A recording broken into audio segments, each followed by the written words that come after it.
Well, welcome everyone to another episode of Pilates 101. I'm delighted to have you joining us. And those of you that are watching this instead of listening to it, we'll see that there's another person on the screen here with me today, which I'm very excited about. And it is time to introduce you, I'm delighted to say, to a co-host of Pilates 101 moving forward, because I'm certain that it's much more interesting not just having my voice on here. So let me introduce you to Kristina Holding, a APPI master trainer, and now the International Relations Manager for us here at APPI in the UK. Kristina, welcome to Pilates 101. Thank you very much. I'm very excited to be here. Yes, as I am I'm excited, relieved, so excited to have somebody else to talk to and with, and so people can have a much more exciting voice to listen to as well. So look, as you will be co-hosting this with me moving forward, let's hear a little bit about you. Why don't you give us your sort of elevator pitch in terms of you, your background, how you came into this world of Pilates as well. I don't know if you've got a long enough podcast for that, Glenn, actually. My journey into Pilates started quite young. My mum had very bad back as I was growing up, and they said to her, you can have major spinal surgery, or you can try this thing called Pilates when I was about 14. And we happened to fall into a beginner's class taught by an APPI instructor. And so at 15 years old, I was already hooked. And then once I'd completed my sport rehabilitation undergraduate degree, that was me in. I graduated on the Wednesday and I did my mat work one with another master trainer, Leslie Abrahams, on the Saturday and Sunday. And I think I learned more in that weekend with Leslie than I did in my whole last year at university. So I won't say where I went. So much has changed since then. And I loved it. I worked with many rugby teams, football teams. I was very lucky to tour with England for a few World Cups. And it was always bringing it back to Pilates for me. The exercise is great. What Pilates exercises can I do to help bolster the rehab, the recovery? Rehabilitation is huge for me as well. And moved into lecturing, loved that. The presenting then just came naturally. So 2011, I think I probably came to you groveling and asked, how can I come? And Sarah Chambers bigged me up, another master trainer. So started with APPI and never looked back. I have loved traveling with APPI, presenting new courses, just being really heavily involved. And I think it's taken you a couple of years of dangling carrots, Glenn, but 2024 was the year you dangled the right carrot, and I am now the International Relations Manager. Relatively new in, but honestly, I'm loving it. I'm really enjoying interacting with all the international partners, the presenters. Head office is fantastic. It's a really genuinely lovely place to be. And podcasting with you has got to be a little cheeky pinnacle for me. It's quite exciting. Told you 10 years ago I'd be co-hosting with Glenn Withers. I might have laughed at you, but I'm very excited to be here and really excited to speak to our Indian partner next as part of this first co-hosted podcast. Yes, it is, and that's where we will be. We'll be heading very shortly. For those of you listening, we've got a fantastic interview coming up in a short while with Mashumi, who's our Indian partner. And even though she is our Indian partner, I must say we've pre-recorded the interview with her already, and just some really fascinating insights into her journey and how she's sort of progressed, and then sort of how things have gone in the last sort of 18 months or so with her continued expansion of her business as well was really inspiring, actually. So I'm sure those of you listening will really enjoy the chat that we have shortly. But before we do get to her, let's just learn a little bit more about yourself, because it's very good for everyone listening to really understand who it is you're talking to. And obviously we're going to be talking to a lot of people over the coming sort of years in terms of the 2024 content and then ongoing. So let's go back. You've said you've toured quite a bit in the professional sport world. Why don't you tell us a little bit more about what your role was, where you've gone, and I'm sure within that sort of cohort of people, what sort of challenges you did or didn't have in terms of bringing Pilates into that environment? Yeah, great. I started working with AFC Wimbledon, the football team. I did 2 years with their first team, kind of moving from a student into a graduate. And then I took over their academy side, which I really, really enjoyed. There, it was much more the pitch side stuff I was doing. Um, they were quite young. They thought a rub down would fix all manner of injuries, ruptured hamstring, just a massage will be fine. The challenges there were trying to get them involved in understanding their body a little bit more, which of course I think is what a lot of Pilates instructors struggle with, is getting people to understand where their body is in space. But I really enjoyed that challenge because when I moved into working with rugby players, the challenge was much simpler, but very, very similar. The challenge was simpler in the fact that I worked with men. They were mostly open to listen. But when I first started working with the mighty Grasshoppers Rugby Club, I did 10 years there. They still, a few of them thought that rub down would fix it all. And over time, I really got them, into it. When I was training to become a presenter, actually, I practiced teaching on all the front row. So Okay. you can imagine I think I must have had about 10 or so, just the big front row boys. And I thought, if I can teach this lot, like I can teach anybody. And I really, really love that. And I still down there now. I play netball down there. And I'm the under sevens rugby coach now because my Well, eldest is you, playing. So yeah, just my little coaching hat on a Sunday morning now when I'm not presenting, obviously. The lecturing came after presenting. I think in my head when I was younger, I would have done the teaching first and then maybe something like presenting later. But the way it turned out was absolutely perfect. I've been doing lecturing for health and social care. So anatomy and physiology is a huge part of what I do with the sports students as well. So the two have come together so beautifully. I'm teaching the Pilates Matwork certification where people maybe haven't done anatomy before. So being able to teach 16-year-olds who don't necessarily want to be there, and then also teaching people who have never done it before, those kind of skills about kind of making it quite simple, but getting obviously your point across, it has to be learnt correctly. Those two skills have been really, really useful for me. And I'm hoping that when it comes to the new role and helping train new international and maybe homegrown presenters, those kind of skills would be nice to roll into that. The biggest struggles I had is when I did move across to more international sport. You say Pilates, and bear in mind this is like 15 years ago. Oh, that's just very feminine. I don't want to do that. I'm, a burly man. I'm an international rugby player. And initially started just kind of calling it core, just to really kind of get them in, get them hooked. And then we had a core machine, which was a reformer. And then, of course, they all loved it. And then they wanted to use that all the time. And they all felt like they could move better. Hip mobility was a huge thing for them. And they used that a lot. And I believe they still use reformers quite a lot now as part of, especially their hip kind of hip programming, which is great.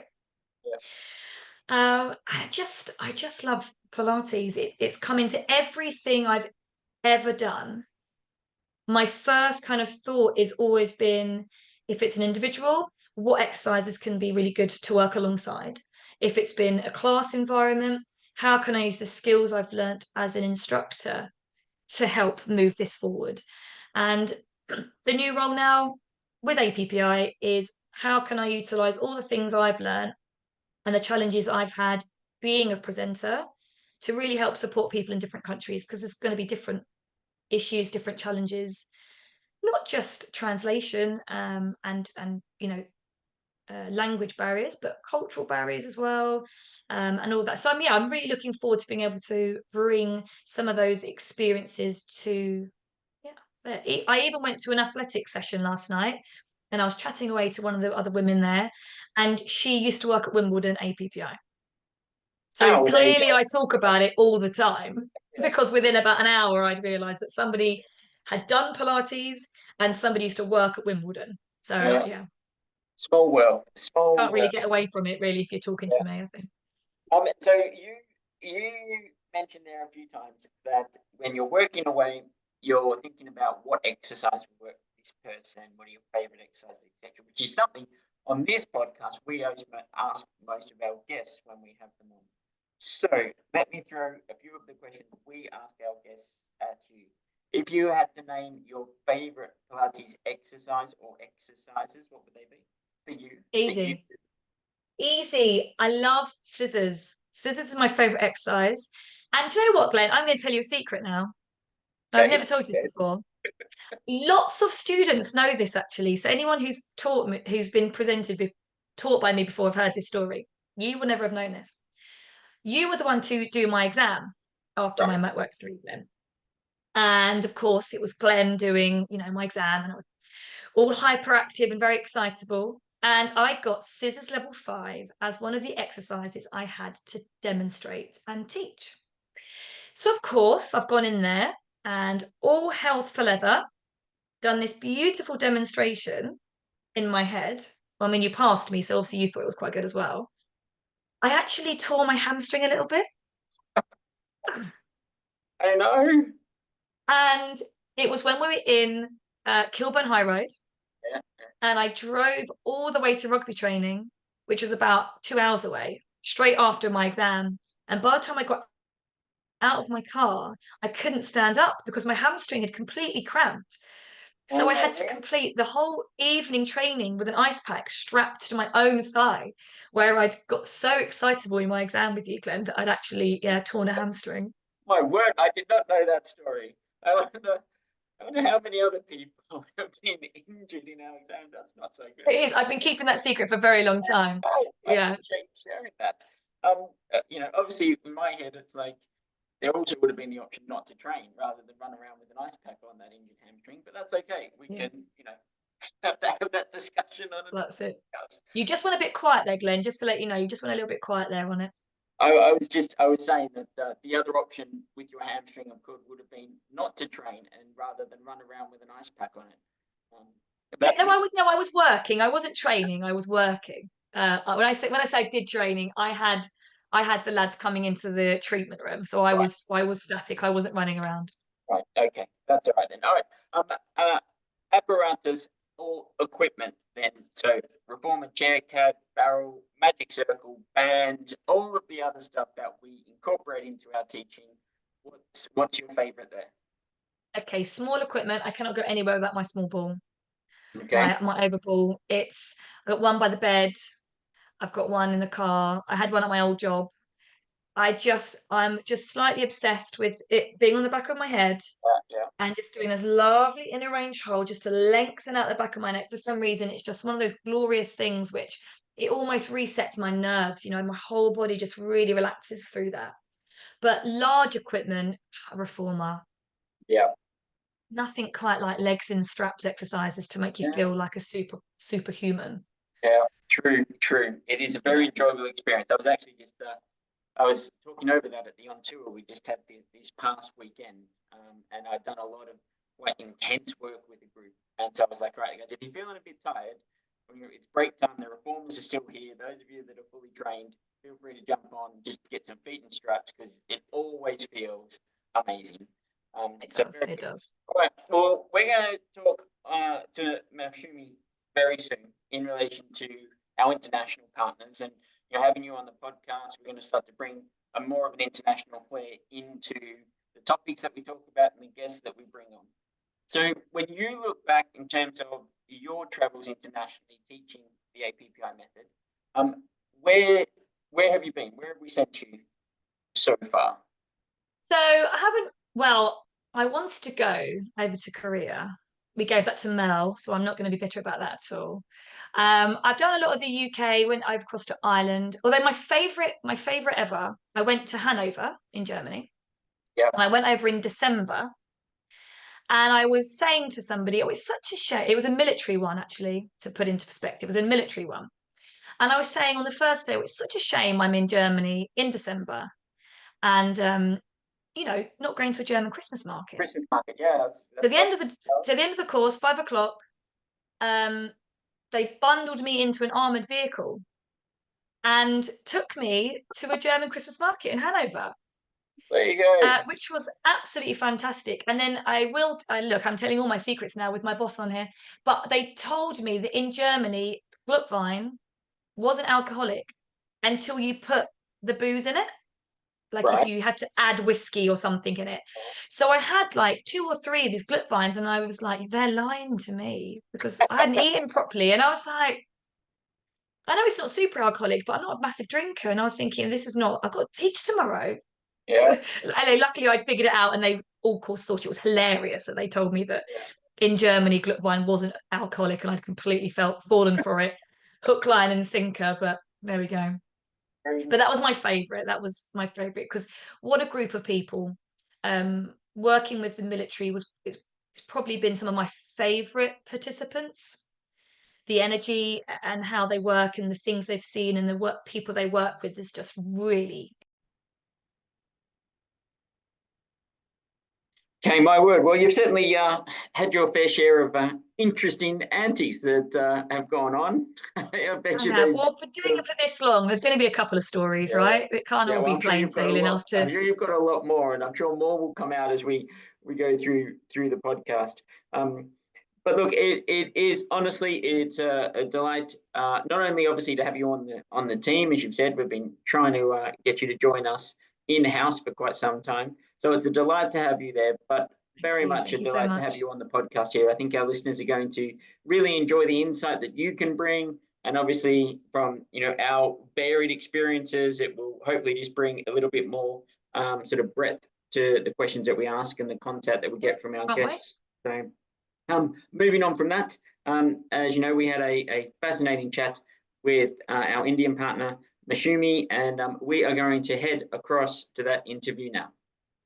Hello, everyone. Well, as I said in the introduction here, I am super excited for our special guest on this edition of Pilates 101. Kristina and I are joined by our APPI representative and partner in India, Mashumi. How are you today? I'm very well, Glenn. Thank you all for having me on this podcast. I'm really excited to be on it.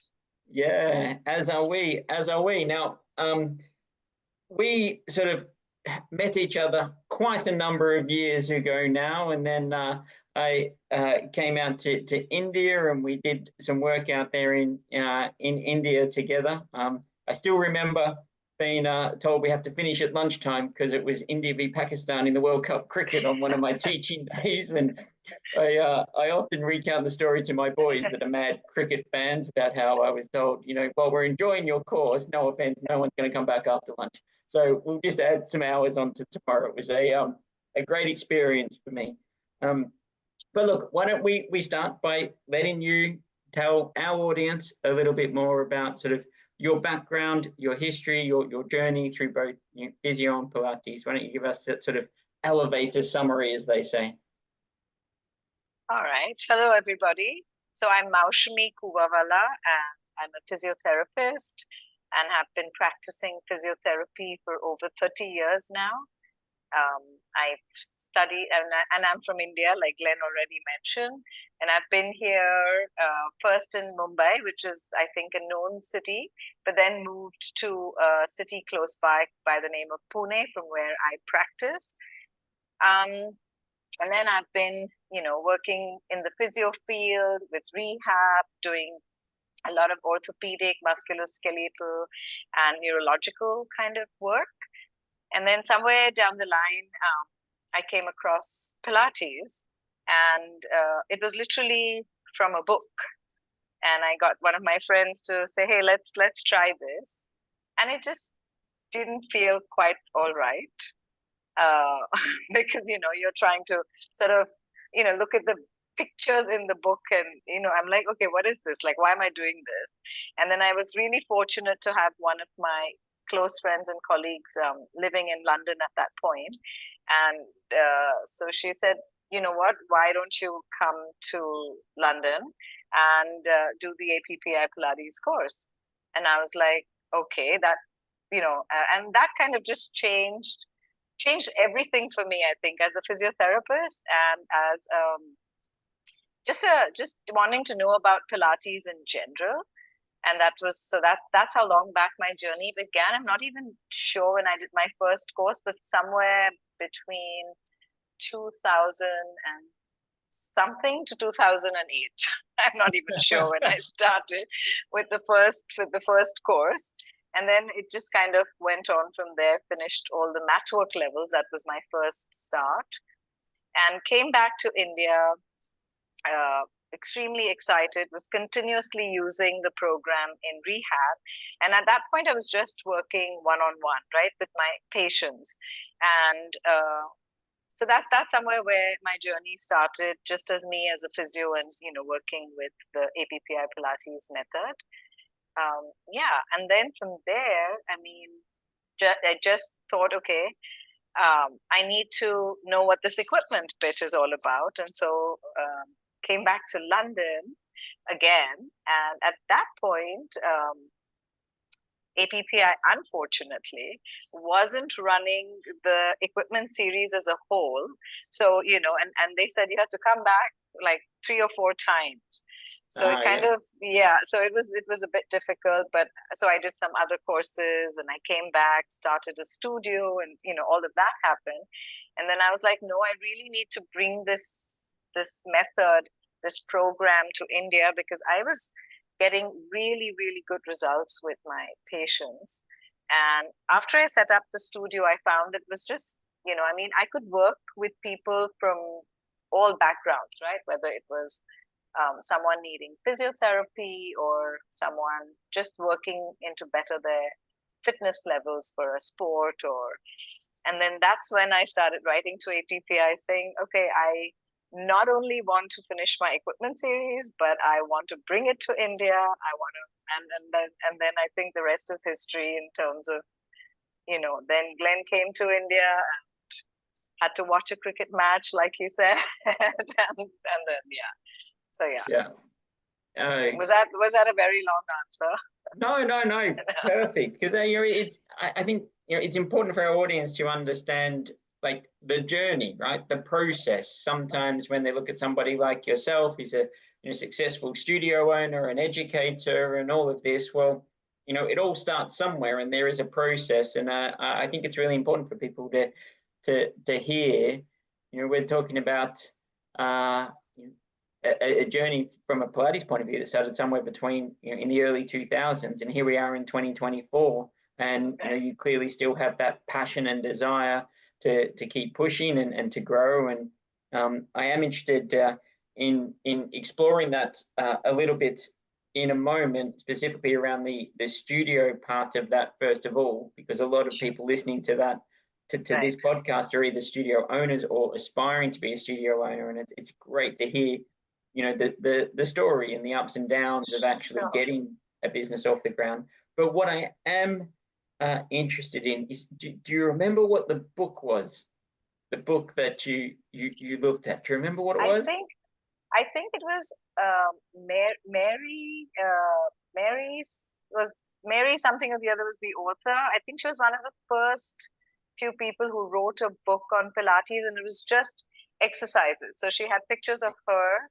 And I was actually trying to think of the name just before I logged in, but I couldn't. And it was one of the first few books, I think, that had come out with just pictures of the exercise and describing the exercise. And it was such a different experience when I actually, came to the UK. I can't say just London because I have to also say that APPI, just wanting to do the courses, made me also see a lot of Europe. So I was quite happy with that. Great. I kind of clubbed that. Mary Bowen, was that the author? No, Glenn, I'm not going to say sure? yes to Anyway, that. Yeah. I'm going to have to.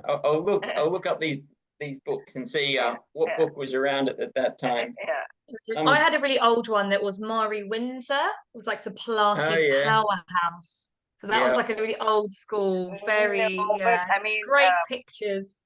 So this was a book that a friend had gifted this friend, and I said, oh, okay, let's see what's in it. And she's like, and I've kind of always been doing some form of exercise. So she said, let's do this together as our workout. Yeah. But it was just not, it didn't suffice to just look at it from the book. And I think that's what I tell a lot of my clients and students now, that you have to do this with an instructor because you need somebody watching you. You don't know exactly. if you are, doing it right, if you're getting your posture right, you're getting the form right. It's not just about the reps. I mean, it's really about how you're doing the exercise, not about how much of it. So yeah, gosh, it's so interesting because literally last night at 7 p.m. in our Hampstead studio, I was doing a session actually with a young Indian cricketer playing over here now, and literally still now, that's what I was saying to him. I gave him his 10 exercises. We got him doing 1 minute per exercise.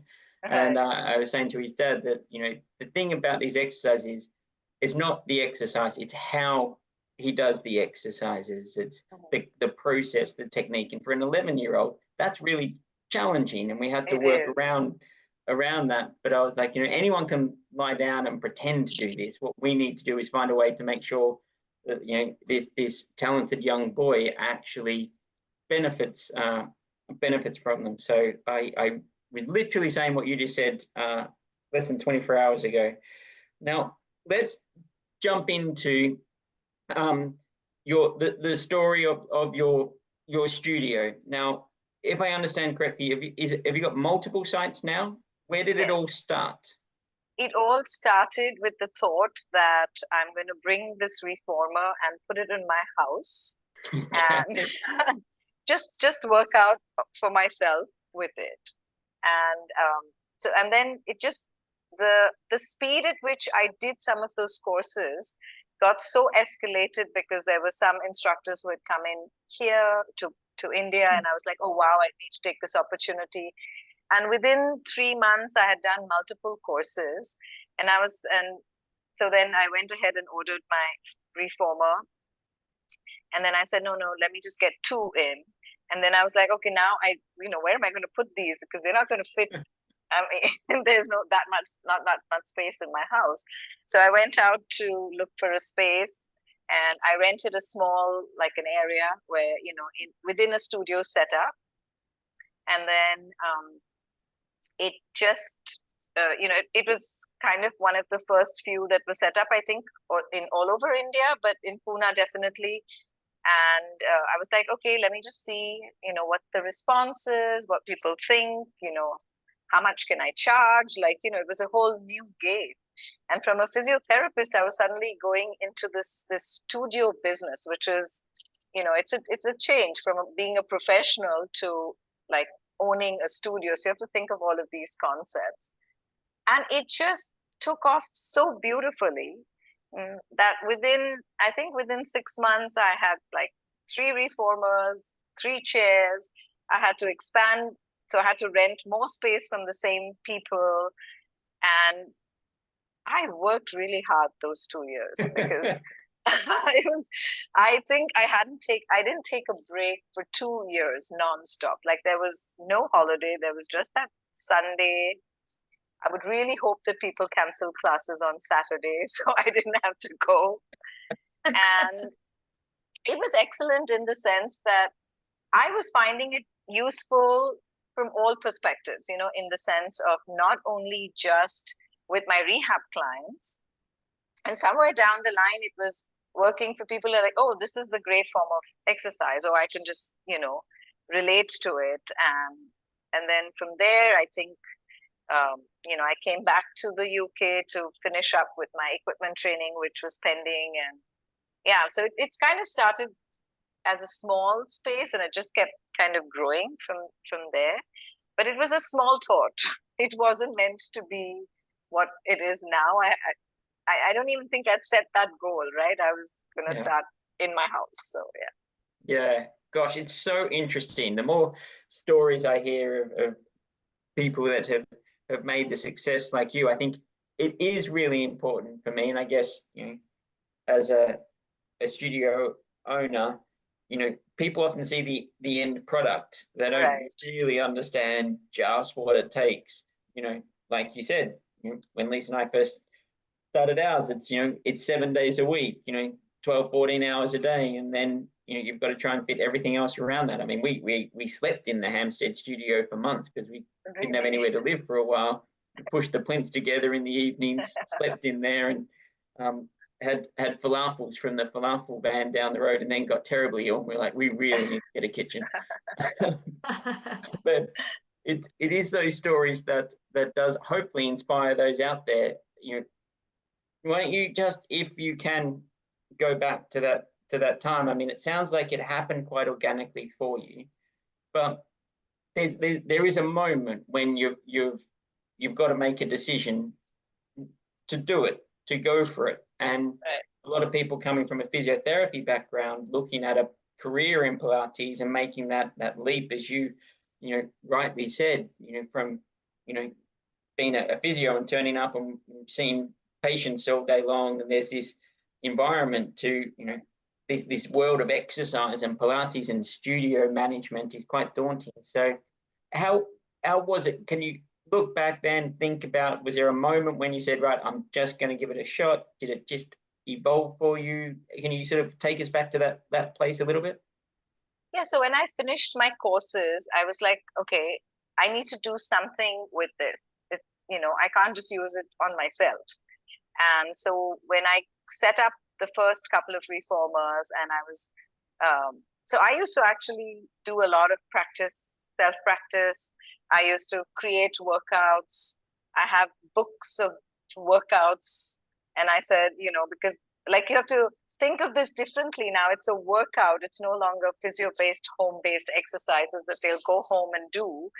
And every time someone walks in, and they're coming in 2 or 3 times a week, they want to be challenged. They want to be challenged differently. And on the Pilates equipment, I mean, really, I say sky's the limit, especially again when I'm teaching the students. I'm like, this is just the base. Like, you take one particular exercise and there's so much that you can do with it. So I started creating these workouts so that I would have enough to go through the day, and built on that. And I think after, I don't think there was ever a point where I felt that I needed to stop. I just kept feeling that I had to keep going. And then I said, okay, I really need to have, more instructors. And how do I do that? Because there were no courses here. I was teaching like mini workshops, but I wasn't completely happy, for the reason being is like, I was like picking up a few different things and putting it all together. So it didn't feel comprehensive enough for me. And the other was that if I'm teaching students, they should be able to take these courses anywhere with them. It's not just that they have to stay back and work with me at my studio. So that's when the whole thought of me, becoming a presenter came. And that's when I approached APPI and I said, no, I want to bring in courses which are comprehensive, well-researched, which is one of my main takeaways from the APPI course, that everything, has a background check on it. It's not just, core, core can be such a big word, right? It doesn't actually mean anything if you haven't put it together. And then that's how I actually started teaching after. And then these instructors were, so I think the next thing that you need after you set up something and you want to grow is definitely have a team of people that you can work with. Because I was doing like everything, I was answering the calls. I was, is it, what is it that you teach now? What's that, pilots that you're working with? And I'm like, okay, no. And then, so you have to like talk about Pilates. You've got to talk about how it helps them. You've got to get them to come to the studio. Then you've got to, make sure that they stay interested enough. So it was quite a process to be a one-man show for those 2 years. It was quite exhaustive. And then I started roping in instructors, doing, instructor training with them. And I think then was when I got a bit of relief, like a breath of relief. And then I said, okay, now what next? And then the other 5 studios came up progressively after that. But you need a team. You need someone that you can, rely on. And then that was basically, the start to the 2 years was difficult. It was new. It was marketing. It was business. I still had to, you still have to work around family and physiotherapy and all of that. So yeah, I mean, but I loved it. Yeah. So I think, that was that was the reason I think I just could go on, right?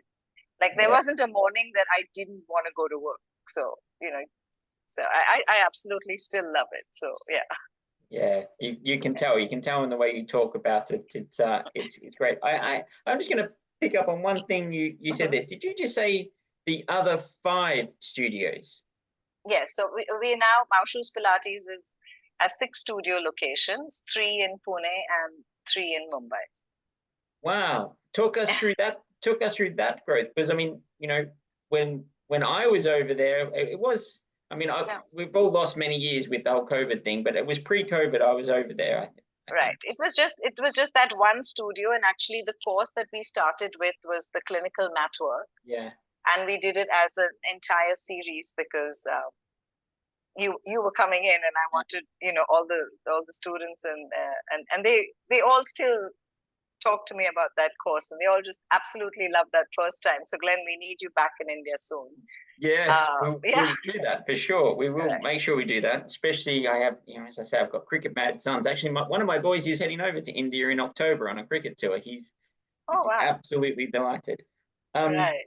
I so remember, sorry. That first course. I still remember. I talk about this quite a bit. A young lady on the course traveling by bus for like 2 or 3 hours or something. Yes. There and then the same home every day, like every 6, 7 hours of travel or something to come to everyone every day. Crazy. I still can't. I'm like, when some people in London complain about their commute, I'm like, let me tell you about a story about when I was in India. Right. She was very dedicated to it, and she did that for 6 whole days, because this course at that time the course ran for 6 days. Yeah. So I mean, I didn't know this till she told you the story at the course herself. Like, I didn't know that she hadn't like thought of staying over, closer. But I guess, I mean, you work around situations, so you do. I mean, look, it's phenomenal growth you're talking about there. I interrupted you a little bit. I'm sorry. Why don't you tell us about that journey from 1 studio to 6? I mean, that's taking to a whole nother level. Well, so it started, like I said, with 1 studio, and then I expanded within that in terms of the space. And then I actually was looking to expand, and this is actually not a great story, because it didn't go off like I planned. So I was approached by somebody who wanted to take on the franchise, and I was like, oh, okay, this is exactly what I want to do. And so kind of went into it, and it went sour from day one, and it lasted for less than 6 months maybe. And that was a really good learning experience for me, because though I did have certain, thoughts like what kind of equipment, what should the instructor training be. At the end of the day, if I wasn't going to be there, it was really hard to manage, because, and I guess different people have different thought processes. Like I started this, like, it was more of a passion, and I wanted to see where it would go. So I wasn't so kind of worried about if I made money or not. Okay, and that time I wasn't into this business aspect of it, right? So I was quite, okay, we'll see. If I don't make money, what do I have to lose? I'll just shut shop, right? But that doesn't happen that easily. So this was actually a really good experience in the sense of understanding, where you really want to take your business and how you should expand. And then I kind of now don't even use the word franchise anymore, because that was a sour experience. But so I kind of collaborated with people I know, in a sense, like who I know would take the same philosophy or the USP of the studio forwards, they would be willing to get their instructors trained and, have at least have a similar structure, because that's really hard, it's to maintain a particular, can I say, standard? I'm not sure what the exact word would be, but I was very clear, like for every person and every client that walks into any one of our studios, what their experience should be like. And so I started out with people who were interested but known to me, so that because at the end of the day, Glenn, if you're spread out this far, I think trust is a really, really big factor that you have to factor in. And if you feel like you can't do that, then I think that's not the right place to sort of expand your business with, especially because it's healthcare. I mean, I wanted it to be more about healthcare and a holistic approach to health, rather than just a studio where people come and exercise and leave. So It was a bit of a challenge. It took me like quite a while to set each space up, to work with, till they were independently functioning. And fortunately in Mumbai, I mean, all the 3 studios are run, and the main studio owners are all physiotherapists. So they were all on the same page as me in terms of, for who Pilates would be a meaningful experience. Other than patients, I mean, more for the patients. From the fitness perspective, yes, they're classes that we're running, but especially when we're looking at, and all of us are working in different aspects, a lot of musculoskeletal, but also neuro. One of my studio owners just works mainly with pediatrics, and she's actually an occupational therapist. So, we wanted it to be positioned so that every location would benefit, for their clients from the Pilates perspective. So yes, it took, for each studio, we've really worked on how we should set it up, how much space can be accommodated, because not everyone could put in 3 reformers. And so, all of that was, but it honestly worked out well, I have to say, because everyone's doing pretty well, and everyone's happy with having Pilates there, and everyone's APPI trained. So very good. Yeah. Gosh, that is quite enormous growth. So I've got to ask, I'm sure every day is somewhat different, but as a multi-site studio owner and running the APPI education business there, what does a day look like for you? What do you have any? Is every day completely different? How do you fit everything into a day in the life of yourself? So I kind of break it up. I don't work I don't work very hard nowadays.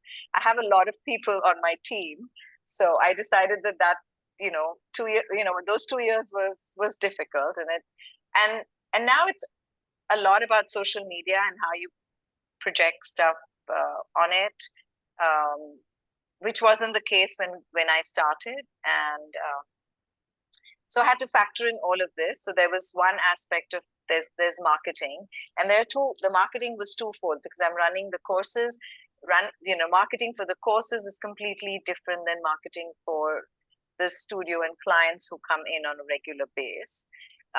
So I kind of divided my work into like 3-4 verticals, where we have someone just helping me with the education parts of it.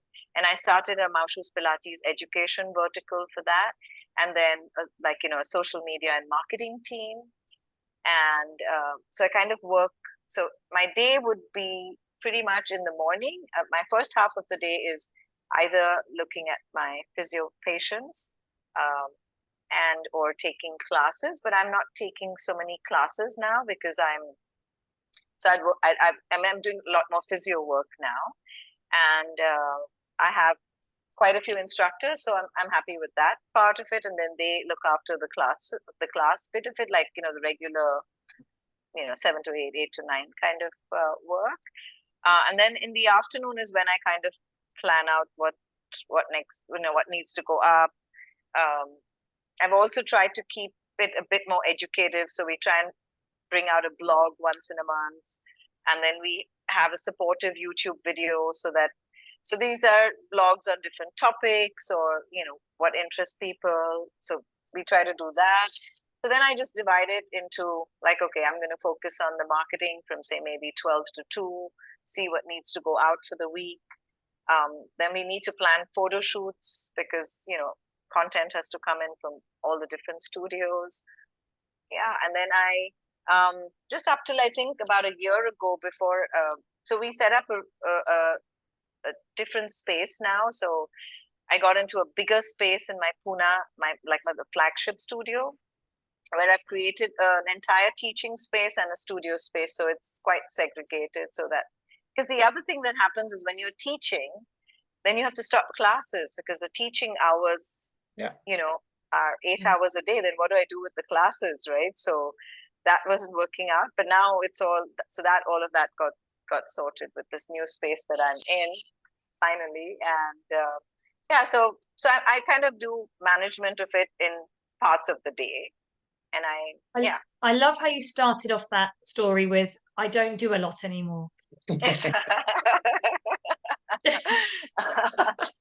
Yeah, I mean, I don't. Yeah, it's different. It's different every day. So I mean, so it doesn't feel like a lot, right? Because you're not doing the same thing every day. So that's why it doesn't feel like I'm doing a lot. It's different. Like today, I'm doing the podcast, which is different. So and you always have time to talk to me as well, Mashumi, always which is have time. lovely. You always have time to talk to me too. I'm not too sure, Kristina, you're going to be saying that after a couple more meetings with you.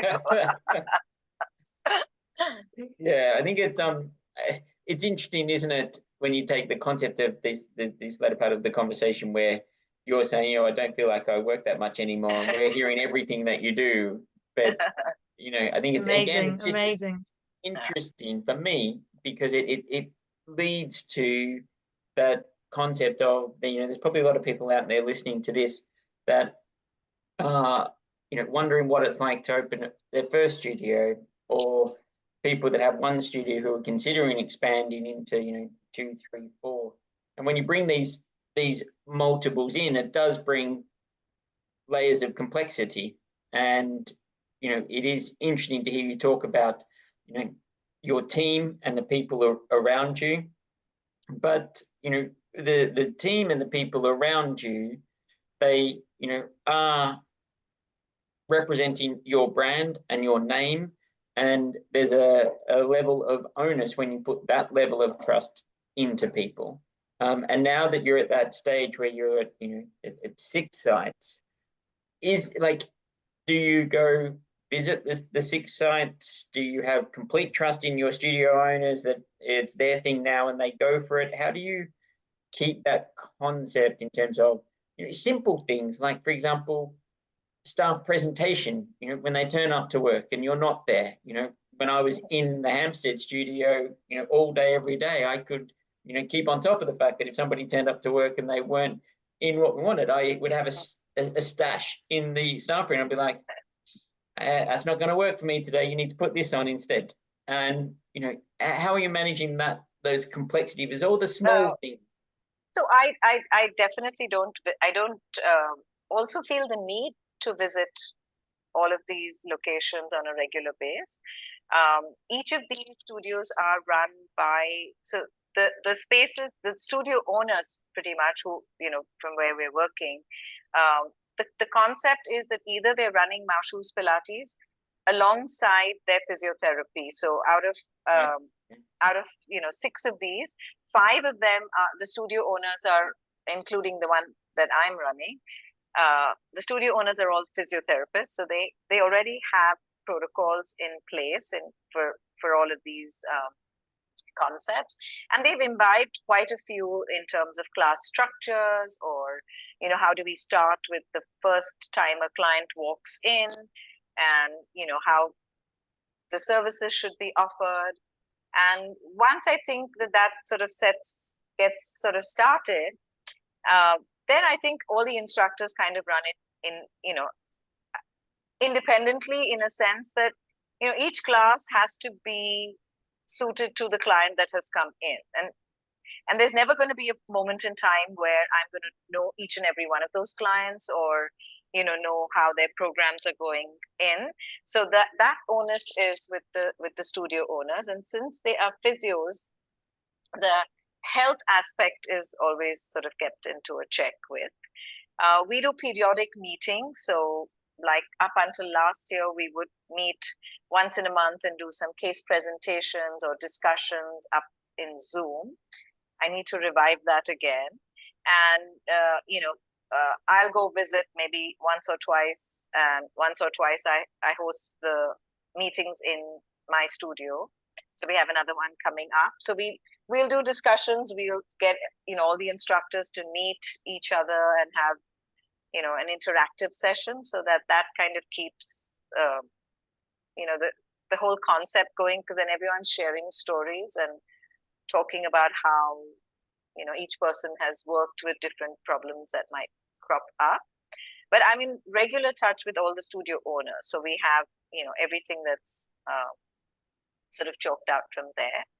And we do have a lot of, I would say, like from the website, where we would, each studio has a space. So from there, all the inquiries that come in, we make sure that we're on top of that and servicing all of that, and making, checking whether each client has been looked into, queries have been answered. So yes, but it's all online. It's a lot. We use a lot of WhatsApp here.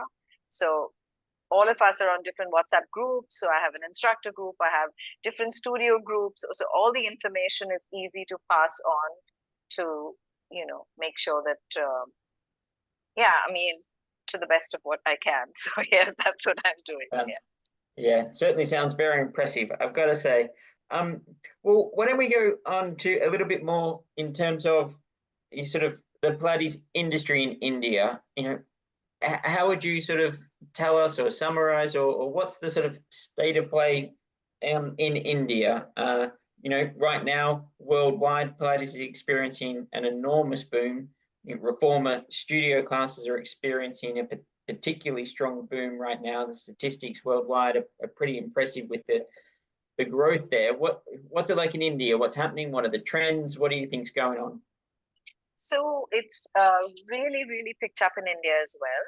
And it's picked up in, like, I would say, the large cities, like the metropolitan cities, but it's also picked up in the two-tier cities. So the ones which are like smaller, lots of interest in terms of people wanting to do Pilates, as well as in terms of people wanting to train to be instructors.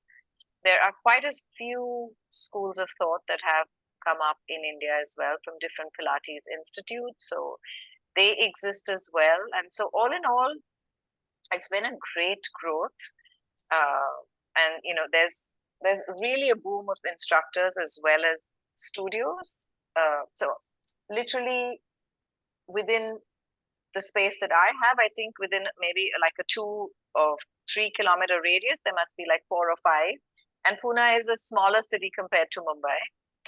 So yes, it can be quite competitive as well. But I think that competition just keeps you on your toes. Yes. So it's, you're never going to match everybody. So you might be more expensive than somebody, or you might not, say, they might not like your class, or, all of these things are always going to come up. But it's been an absolutely wonderful Pilates boom here, and in a kind of a good, sensible way, right? So it's not just studios cropping up, and of course there are some of those as well, but I think the audience is taking to Pilates also quite well. So they're understanding the importance of it, how to kind of imbibe it into their daily life or their workouts, or the need for it. And I think that's good, because some of the instructors, and they may be from other, trained with other institutes, but I think everyone's trying to promote it from a fitness and health perspective, and not just setting up studios, like for fitness, and we're not doing random kind of workouts. So yeah, it's been really good, I think, in India. The growth, the awareness, all of it. Yeah, interesting. And let me ask you this, because what we've seen in a couple of different countries is there's been this boom in popularity and this sort of increase in demand for Pilates and for Pilates studios and classes. And there is a degree of, with the increase in demand in certain places, that's coincided with a decrease in the quality of the actual education that people are taking or are getting, and that is causing, you know, a few ripples of discontent in the industry in certain countries, because, you know, we're getting a real sort of watered down effect of Pilates and what it actually you know, is, should be, could be. Has that happened in India? From what you're saying, maybe the quality is being controlled a little better. What's your thoughts on that? Well, I think you're right when you say that. So there is a bit of dilution, and I think that's not yet hit the market as much, I think. But I think it will, from what I'm seeing in the different trends that are coming up, and the numbers of people that want to become what master instructors, or master educators, and the different formats and different words that are being used now for presenting courses. People are coming up with short courses that they've created, which is I kind of think it's bound to happen, right? Because when people see the growth, then they want to be, I guess, a part of it. I'm just hoping that it doesn't get very diluted. And my only reason for saying that is that I think the audience has become very discerning now, Glenn. So what happens is that, people are really aware. People have been exposed to, different forms of workouts. They've been to different parts of the world, and so they've experienced professionalism versus not.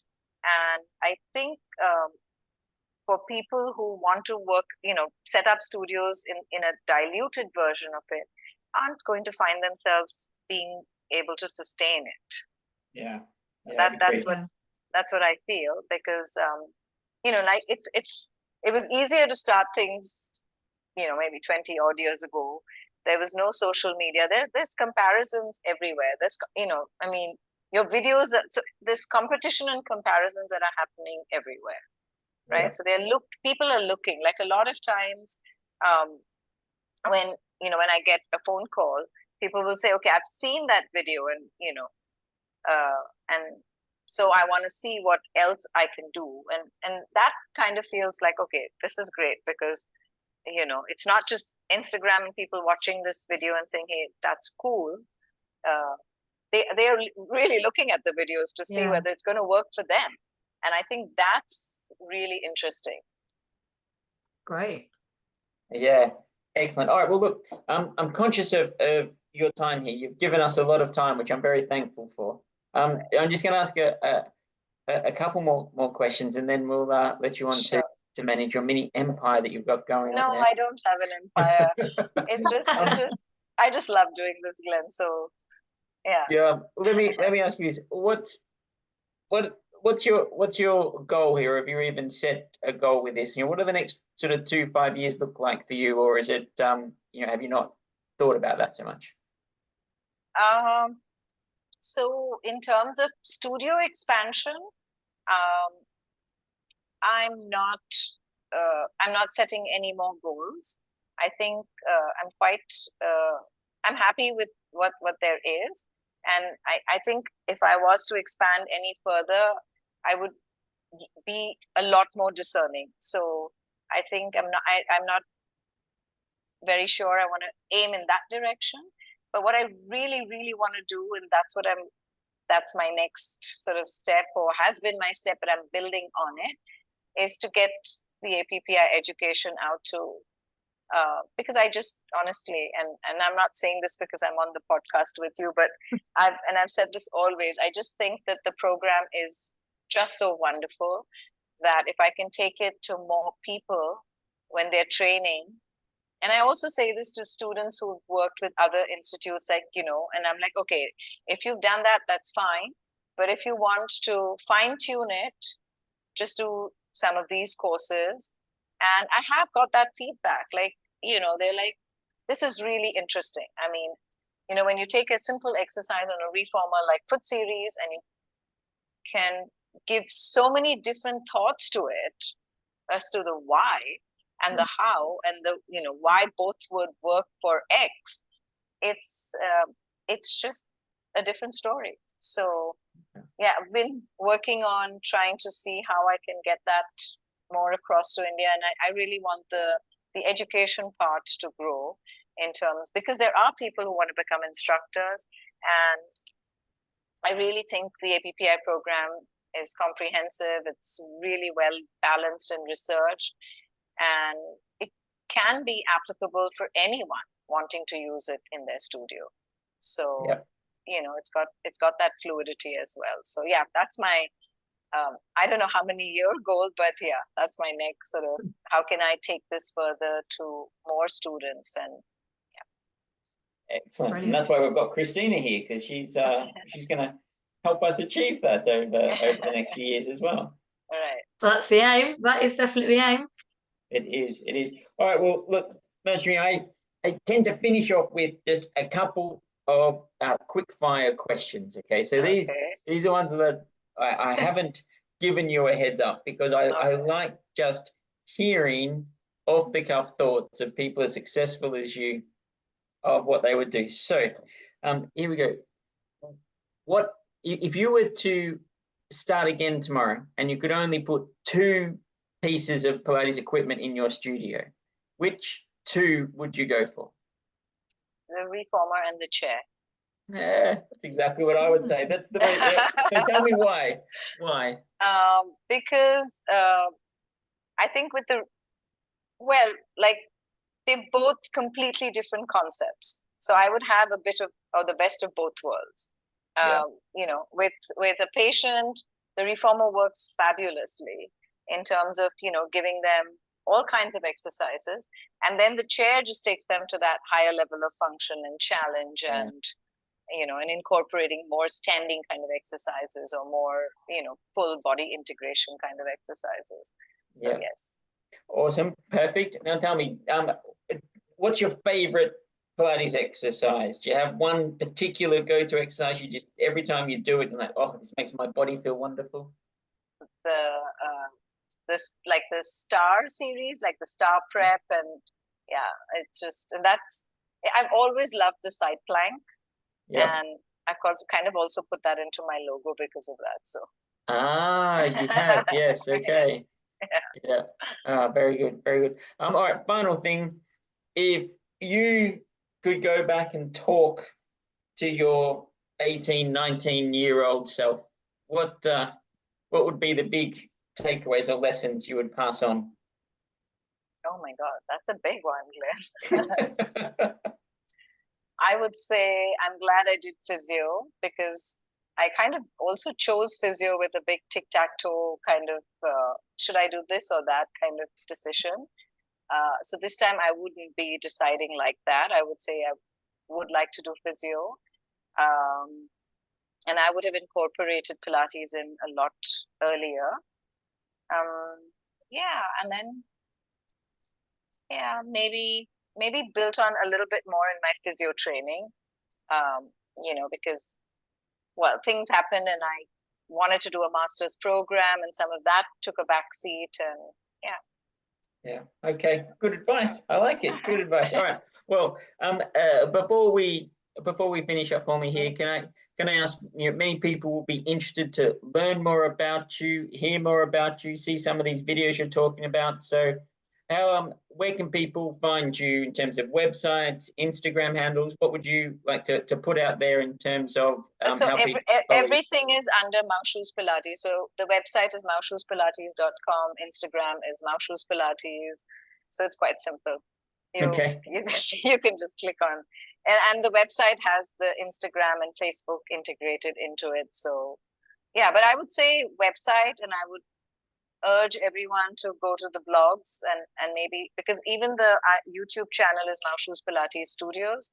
So if you're looking to see whether Pilates is your thing to become an instructor or to work with, then I would say read some of the blogs. You might relate to, some of the stories that we have put out.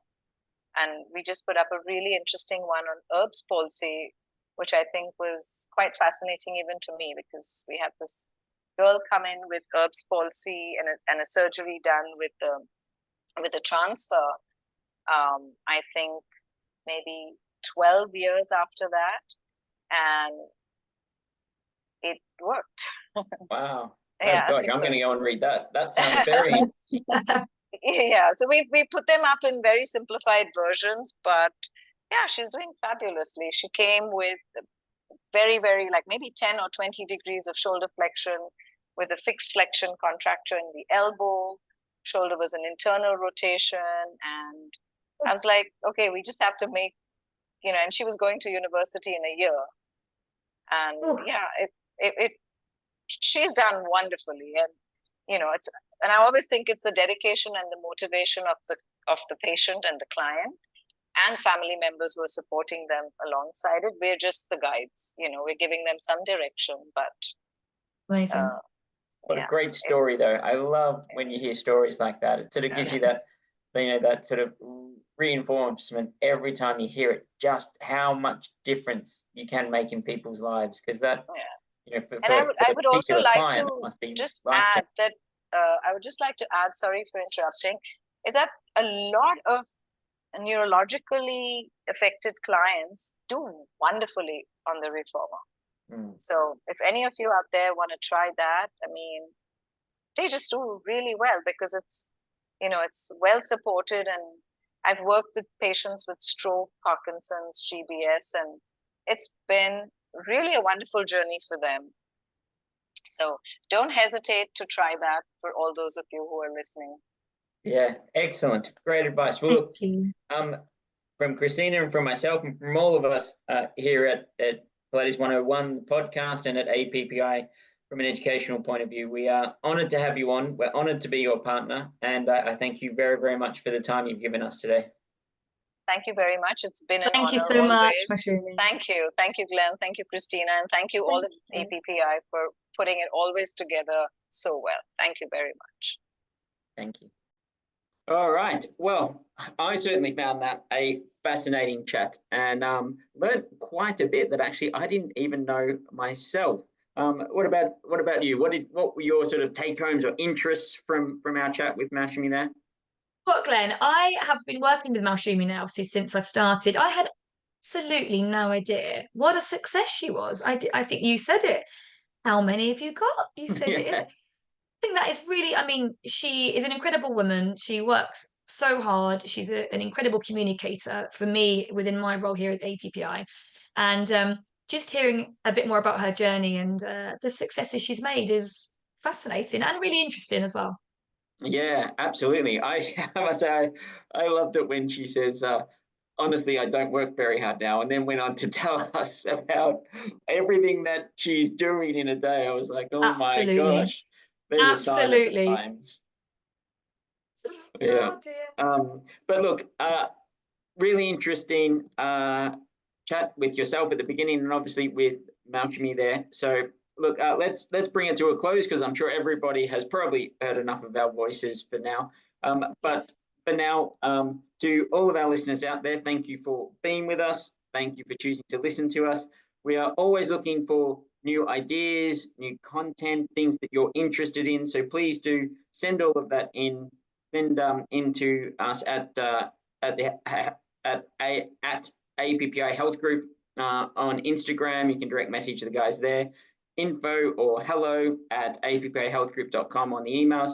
Check out the website, appihealthgroup.com. And for anything else that you need from us, do check out. There's live chat through the website. You can email us. We've got an amazing team in head office who can answer all of your queries or questions. But for now, Kristina, thank you very much for your time. Thank you. Thank you so much for inviting me. No worries. And we will speak to you all in a month's time. Bye for now. Bye.